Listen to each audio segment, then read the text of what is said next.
Mesdames, Messieurs, bonsoir. Bienvenue à ce bulletin d'information avec Denise David, les Justal.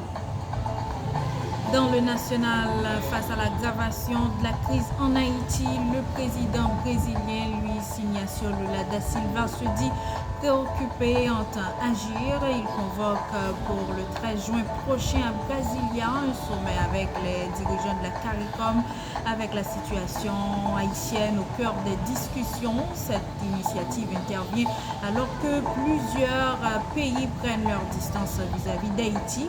Pendant ce temps, à Port-au-Prince, les querelles de pouvoir continuent d'éclipser les souffrances de la population, rapporte Radio Métronome.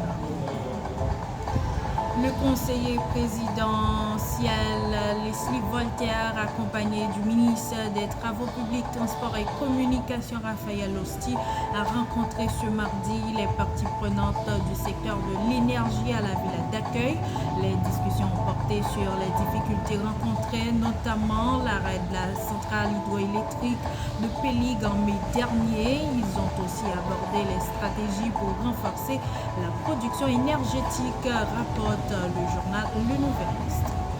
Dans l'international, le ministère américain à la sécurité intérieure, à travers l'USCIS, compte procéder à l'examen des demandes des prestations déposées par les bénéficiaires du programme humanitaire Parole, une nouvelle qui semble être un vent d'espoir pour les Haïtiens, les Cubains, les Nicaraguayens et les Vénézuéliens arrivés aux États-Unis grâce au programme Biden qui ont des dossiers de carte de travail, de TPS, d'asile, entre autres, en souffrance.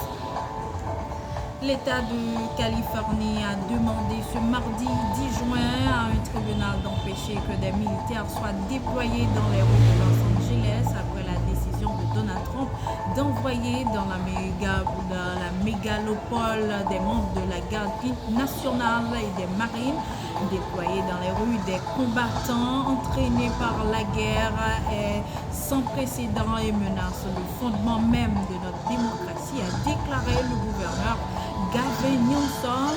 Donald Trump se comporte comme un tyran, pas comme un président. Nous demandons au tribunal de bloquer immédiatement ces agissements illégaux, a-t-il ajouté.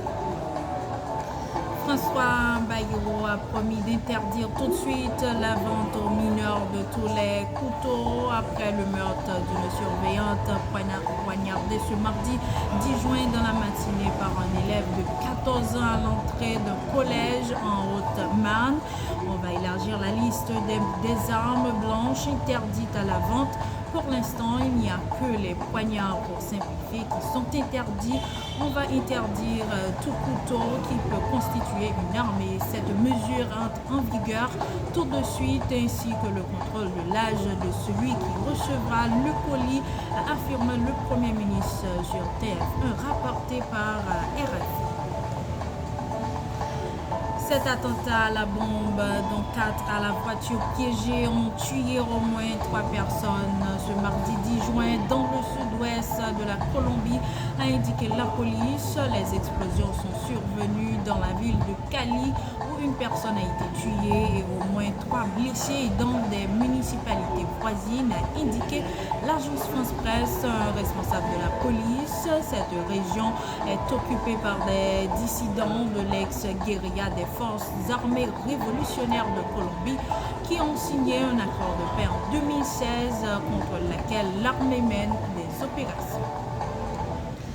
La Commission européenne a annoncé ce mardi l'ajout de Monaco à sa liste de pays à haut risque en matière de blanchiment d'argent et le retrait des Émirats arabes unis. L'exécutif européen s'est aligné sur la liste grise du groupe d'action financière, organisme international chargé d'évaluer l'action des États en matière de lutte contre le blanchiment.